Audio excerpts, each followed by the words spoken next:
reason why they might be burying the afterbirth and everything is simply to lessen the scent and not to draw any predators. But the truth of the matter is, even if a predator rocked up right now, it wouldn't stand a chance against a herd of elephants and definitely wouldn't dare come near. But they have to be careful. You know, people come to the bush for some people every year for a decade and they will not see something like this. This is beyond words. Guys, yeah, I don't have the words to explain how amazing this is. I mean,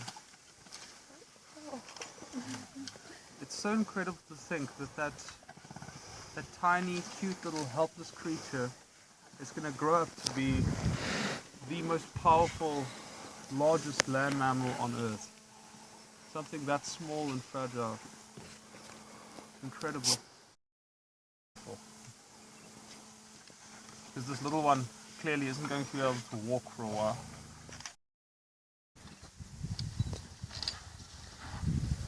See, the other little one's going to see its new, well, cousin.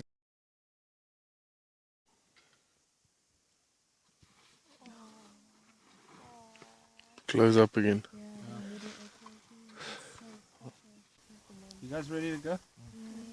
I know you never really want to leave something like this, but we have to give them their space.